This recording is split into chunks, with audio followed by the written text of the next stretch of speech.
Lord, may we serve you all our days, ever rejoice to sing your praise. As we together your wisdom seek, charge us with truth whene'er we speak. Lord, may we ever know your will. Come to us when our hearts are still. As we your guidance with joy receive, may we as one your bliss achieve. As we your guidance with joy receive, may we as one your bliss achieve. Wonderful. So good morning, everyone. Welcome to Sunday service on this lovely rainy day. It's been a long time coming. God's grace is once again raining down upon us. Feels really nice and wet and great. Anyway, I'm going to be reading at the start of Sunday service. I'm Vidura, and this is Nayaswamis Durga, my lovely wife. And we're glad to be here sharing Sunday service with you this morning. It's week 6. The topic is the importance of soul receptivity. I'm reading from Rays of the One Life, weekly commentaries on the Bible and Bhagavad Gita by Swami Kriyananda. Truth is one and eternal. Realize oneness with it in your deathless self within. The following commentary is based on the teachings of Paramahansa Yogananda. In chapter 1 of the Gospel of St. John, it states, "But as many as he received him, to them gave he power to become the sons of God, even to them that believeth on his name." This was a passage Paramahansa Yogananda often quoted to his disciples. Be in tune, he would tell them. Delusion can't touch you if you will keep in tune. A few of you will fall, he once said, but it needn't be if you would stay in tune. Of a disciple who became highly advanced, even though she didn't meditate much, he said, she got there by attunement. To one who found meditation difficult, he said, I will meditate for you as long as you stay in tune. Truth is a state of consciousness, not a well-worded definition. It is in that consciousness, above all, that our lives are transformed. Therefore, the Bhagavad Gita says in the 10th chapter, to those who are ever attached to me and who worship me with love, I impart discernment, by means of which they attain me. Out of my love for them, I, the divine within them, set a light in them, the radiant lamp of wisdom, thereby dispelling the darkness of their ignorance. Thus, through Holy Scripture, God has spoken to mankind.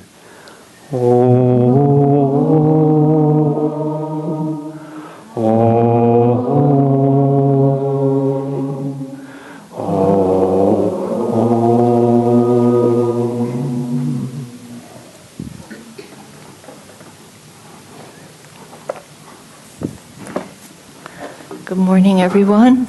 Nice to be here today. I'd like to start with Whispers from Eternity. Did I mess this up? Okay. Demand to see God in everything. O Father, may I behold Thee above, beneath, behind, around, wherever I turn my gaze. Train the children of my senses never to stray from Thee, who dwellest at the heart of everything. Turn my eyes inward to Thy changeless beauty. Attune my ears to silence, that I may hear Thy subtlest music. Breathe on me the heavenly scent of Thy sacred presence. Orient-wise I will worship Thee, placing the candles of my 5 senses on the altar of my love. Thus I will contact Thee in the first pale shafts of dawn, absorb Thee in the bright light of the noon, expand in Thee with the hidden glow of twilight, and merge in Thee in the silver moonlight. Always will I keep alight on my inner altar the mystic taper of my love for Thee.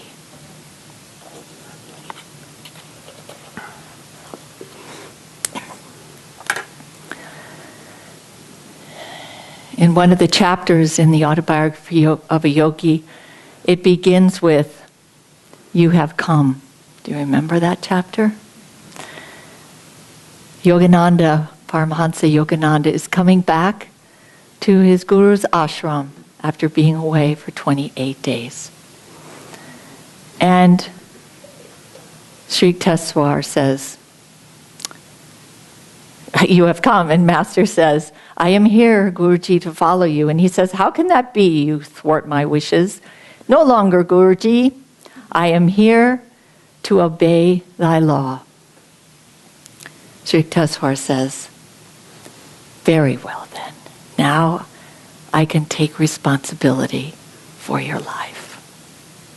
And so it is, each one of us has come to the time in our lives where we have said, "No more, I am giving my life to you." What a precious, precious time. And I'm sure almost everyone in this room, certainly those of you that have found your guru, have remembered that time when you know you have found what you've been looking for all your life. And this is the point, one of the points of this reading today, to all who receive him. And what does it mean to receive? To open ourselves to that power, that grace, that tremendous force that is the Guru. For without opening to receive the light, we can't grow. We'll go along, we might be happy for a while, we stumble, we fall, we don't know why. But as soon as you open to receive that grace of the Guru, everything starts to make sense, doesn't it? Years ago when my mother passed away, I had three brothers actually, but I have three brothers, and we were all there just before she died. And then two of them had to leave hours before she passed. My oldest brother, who just passed away himself, said, "Do you want me to call you when she passes?" And I said, "Definitely." So we went back to our rooms, and about 3 o'clock in the morning he called. He said, "Do you want to go over?" And I said, "Yes." So we went over, and she was there in her room, and I went over immediately and held her hand, and I was praying with her for about a half hour, not too long. And my brother was sitting there in the room, I'm sure watching me, because I don't think he would feel comfortable closing his eyes at that point. So we got back in the car, and it was about 4 in the morning, 5 in the morning. We were at a stoplight, and we waited. And we weren't saying anything. He looked over at me and he said, "What do you believe?"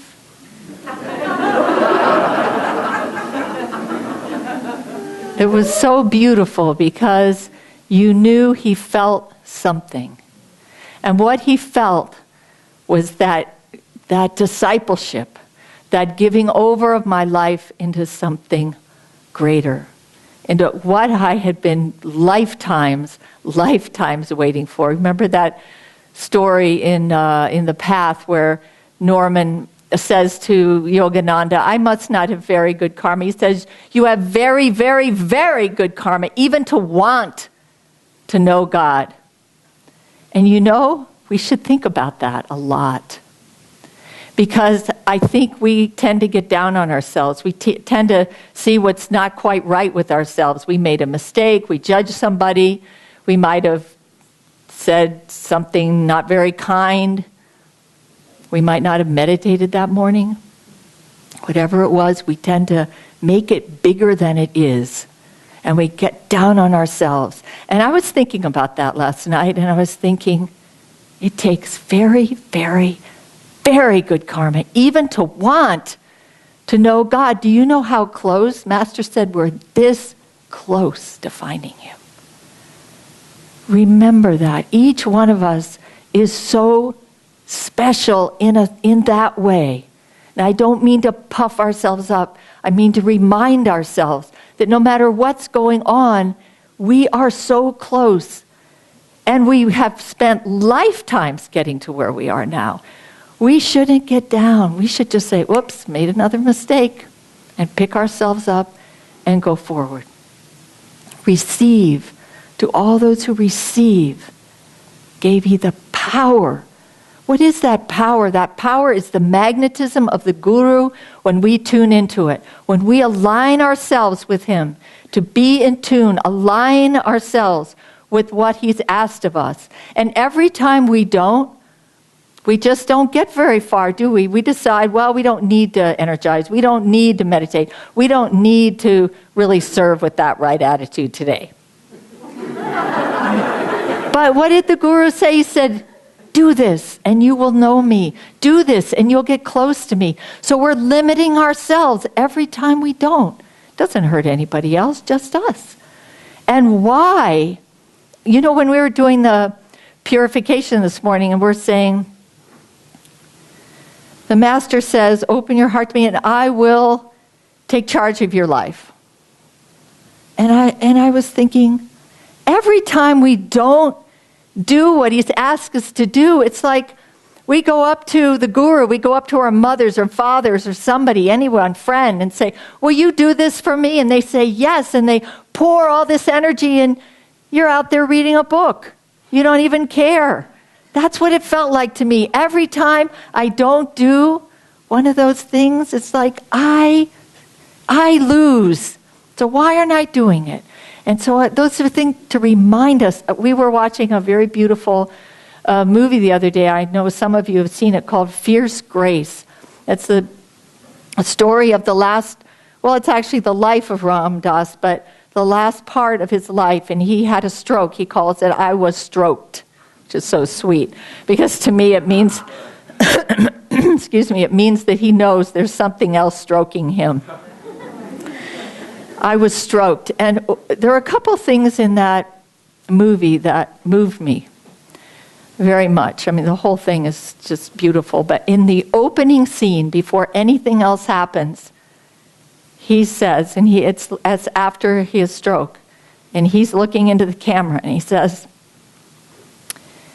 you know, I'm Ram Dass. You know, I'm supposed to be the spiritual teacher. He said, I thought I was going to die, and I didn't even remember God. That really touched me.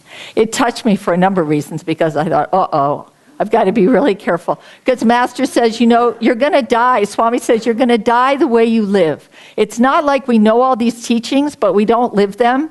But in the last moment of our life, we'll quickly bring it all in. No, it doesn't happen that way. We have to be on that track so that when we go, it's obvious thing to do. Why? But it made me pause to think, I need to be more careful. It was so sweet and it was so humble. It was so humble. And then he says, I have a lot of work to do. Here's this man. I don't know how many of you came through Be Here Now, but I did. And I know many of you did. This man had great power at the time. He transformed the lives of many people in the fact that he just brought them into a greater reality. Most of us from a very hippie-ish, drug-infested background. And we found this book, and all of a sudden, none of that made any sense anymore. It just, boom, you just stopped because you knew there was something greater. And the other thing that really touched me was that there was another disciple there, and he's talking about his guru, named Curly Baba. And this disciple was talking about him and how he met him, and he said, you know, in his presence, you are so uplifted, just as we felt with Swamiji. So uplifted. And he said, it wasn't so much that he loved everyone, but that I loved everyone in his presence. Isn't that beautiful? I loved everyone in his presence. What does that mean? It's the transforming power of consciousness. That's what it means. When you are in the company of the Guru, for many of us who were able to be in the company of Swamiji, you practically can't even have a negative thought because his consciousness is so high that you just sort of go into that and you see things in a different way and your questions are different and your doubts seem to disappear. I was thinking about that little bit of negativity that we get into and how when we get into that, we're closing that door. Master said,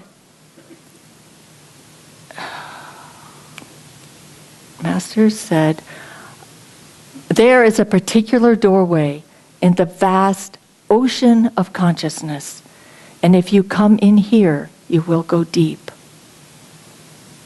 There is a particular door. This is a particular door in the vast ocean of consciousness. That's infinity. That's infinity. Think of all the doors. And Master is our door. And he's giving us the answers. If we go in there, we will go deep. It's a promise. And we know from experience. When we meditate and everything else can go, that power is there, that light is there, that consciousness is there. Nothing else really matters. But we have to remember to hold on, to go through that door, to hold on to his hands when things get rough. That power of love is so extraordinary. I was reading Asha's book, not her latest one, but Swamiji as we knew him, Swami Kriyananda as we have known him. There, you could cite any one of those stories, and it relates to this topic. Because these are people that have experienced Swami in extraordinary ways. And as Swami is a disciple, as he is a power of love, as he has no judgment, as he is there for us. But there's one story I want to talk about today. Because to me, it's just unbelievable. Those of you who remember Ram Leela, and that would be, you've been here 25 years, maybe 20 years, I don't know when he left. He was an extraordinary human being. He was maybe my height, but bigger. And he was, what did he do, karate, Ananda? He did martial arts. He was a Hell's Angel. He was big. He had a big motorcycle. And he used to be a Hell's Angel, and he went around and did whatever they do. And, but he found Swamiji, and he found Master. And Swami says in this story about him, Swami said, I had to laugh when that name came to me, Ram Leela. It was so perfect. The play of God. God's play, God's joy, Leela.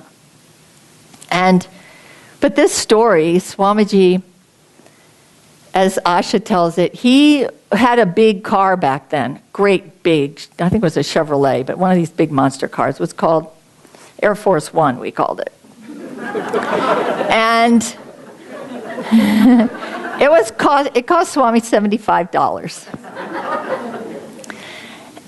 But at one point he got a little tired of driving this big thing around, so he decided he would get a motorcycle. So everybody said, Swami, wait a second. And the roads weren't like they are now. They weren't paved. None were paved. So they were a bit rocky and not always steady. And in a rain like this, it was all muddy. Swamiji, I don't know if you should do that. Well, he got it anyway. Little moped. So there was Swamiji. You know how Swamiji, he was always just so upright. So it wasn't like he was leaning over the motorcycle and he was like this. And this is how he would drive around. He was adorable. And so he would drive this around. But one day he had a mishap and he crashed the motorcycle and he got a very severe burn on his leg. And people were there, though, behind him and took him to his house, and he didn't want to go to the hospital or anything, so everybody was trying to give him all the different healing techniques we all have. And he was being very gracious, but it wasn't healing very well. But he was there in the dome, and he was sitting there one day, and he had his leg propped up. And there were just about 10 or 12 people with him. And all of a sudden the door opens and Ramlila bursts in. Swamiji, he said, I almost died. I should have died.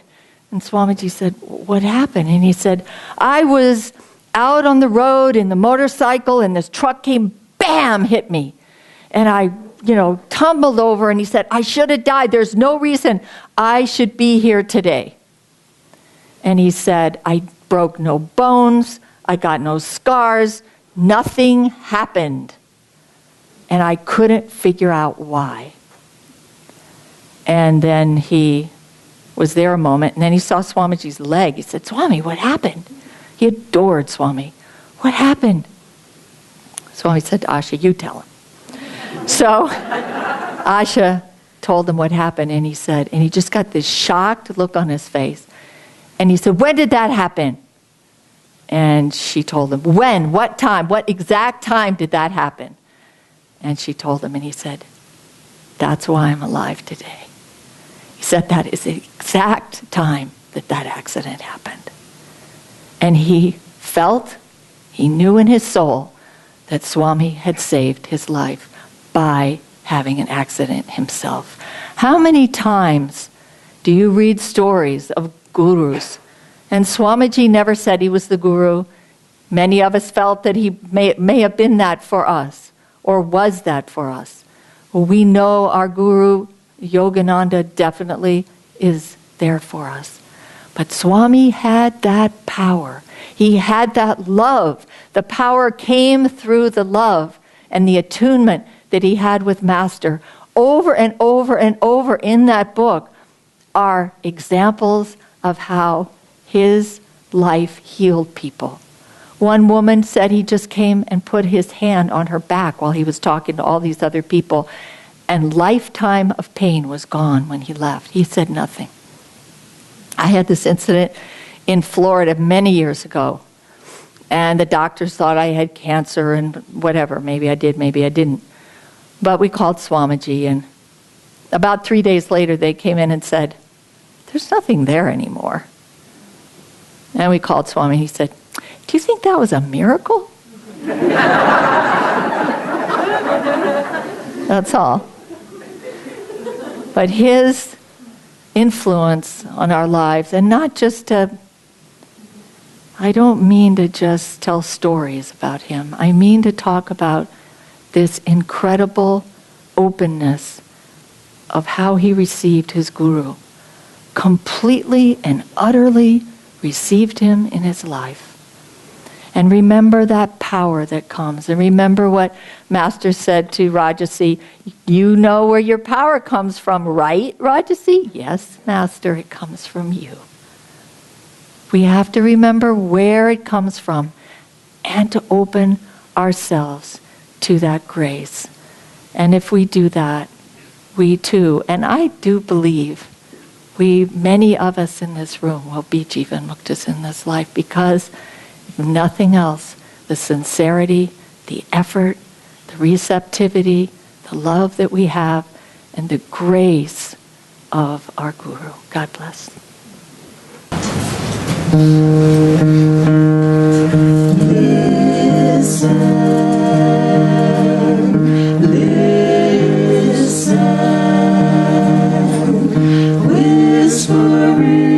Whispering within your soul, hints of laughter, hints of joy, sweet songs of sadness, of quenchless yearning for the light, for my love, your true home. Long your heart has played the dancer, long you've toyed with merest shadows of the treasures left behind you, deep in your soul. Long you've plumbed the dark for answers you back from beggars' empty hands. Gifts of life they too were seeking, gifts none could share. Friend, how long will you wander? Friend, as long as you seek your home in a land where all are strangers, love longs her door. Leave to the weak his craven life, to the cowardly his dreaming. Oh, my saint, wake up, reclaim the light, seek the truth behind all seeming. Leave to the weak his craven life, to the cowardly his dreaming. Oh, my saint, wake up, reclaim the light, seek the truth behind all seeming.